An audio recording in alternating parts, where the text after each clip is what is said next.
They kept saying because of the no trade clause, somebody lying. Now, a no trade clause means, let's just break down what the no trade clause means. The no trade clause means they cannot just trade you to any team. You have to agree to the trade. So if the Arizona Cardinals wanted to give the Cleveland Browns 5 number 1 overall picks, 5 first-round picks for Myles Garrett, Myles could say, I'm not going to Arizona. The New York Jets could say, here go 3 first-round picks. I'm not going there. So in a sense, Myles had leverage. Let me go back. The Cleveland Browns had all the leverage of Myles Garrett before last season.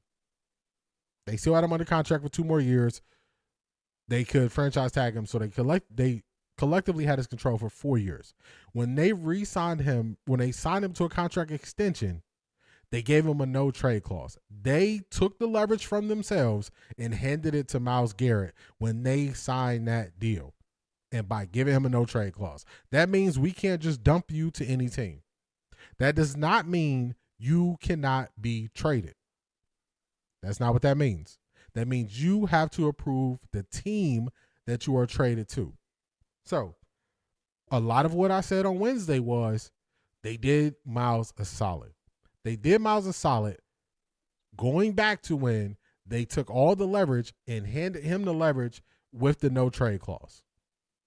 That's when they started to hand him the leverage. They handed him the leverage. Then when they went to trade him, they worked on the deal. They worked on the deal with a team that they knew Myles wouldn't say no to. That's what they did. They worked on it. They worked on the deal, said, hey, he's not going to say no to them. So this is just for clarity, because what happens is if people don't fully understand, they will speak on it, and then they will continuously repeat things that are not true, and then people will view it in that way, and then other people will just repeat things that are not true. One thing that a lot of people say is they say Myles took the money and stayed. He was not a free agent. He didn't have a chance to leave last year like people want to believe. He had no control. The Browns would have taken a massive cap hit. He didn't have an opportunity to leave, so that's just false, people who are saying that. So that's how people could believe something would happen different. That's why I say if people said that, they got to explain it to you. Why would you say he couldn't be traded? Why would you say that? So now let's get to the media portion of it. So 81% say no, they don't believe the media reporting on Myles' contract changed the reason he was traded, was the reason he was traded. 19% say yes. D, I'm still salty about Myles. I'll be all right. You're going to be all right, Cromwell Collective. You're going to be all right. Thanks. Now I understand the no trade clause. Yes, that's what the no trade clause is. That's how the no trade clause works. Those 3 draft picks they got are a valuable asset, real talk. I agree. They are valuable. I think the most valuable thing is getting Jared Verse, somebody who can come in and play right now. It's hard to sell a fan base on trading for picks, and then the picks, they don't get an opportunity to pan out until next year. You know, we're not going to see him here. So,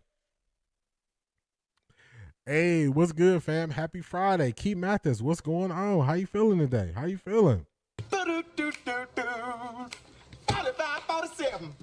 45-47. Now we got Keith Mathis in the building. Keith Mathis, I'm going to ask you a question. Do you have a album from Jagged Edge that you like more between these two?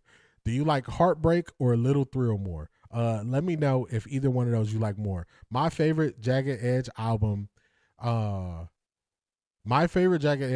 Hard, but I didn't want to go biased with my favorite album. So let me know between those, Keith Mathis, which one you like more, Heartbreak and Little Thrill. Heartbreak and Little Thrill. Let me know. The media reports wasn't the reasons, but they did play a part. I think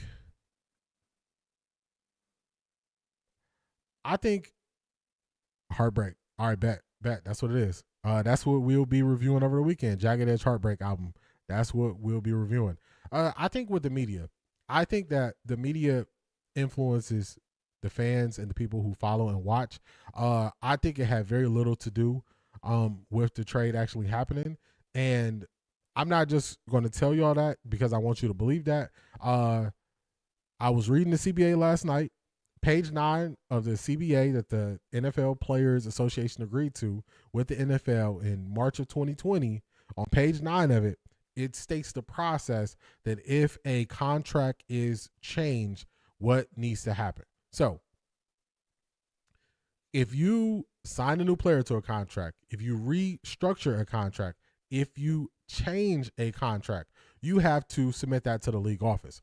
I even have something here for y'all on the screen. Now, this is when the new league year starts. Any changes that are made to contracts or personnel during this time, this is the chain of command. Chain of command is right here. Clubs, well, actually, let me tell you this first. When you make a change to a contract, you have to submit that to the NFL. You submit that to the NFL will review it. The NFL will review it. Once they review it, they will send it out to all of the teams. As stated here, clubs will receive a personnel notice that will include all transactions submitted to the league office. And this is during that early time of the offseason, but this is how they handle any changes to contracts.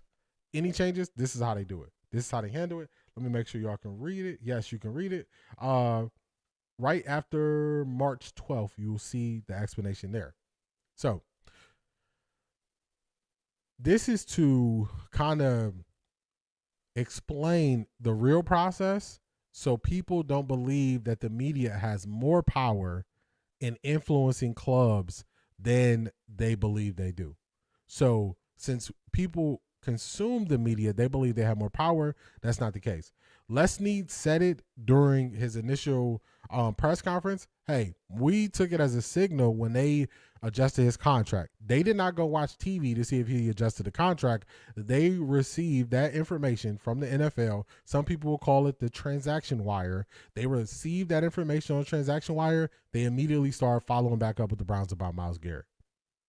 So I believe it probably played 0% in them doing this trade. 0%.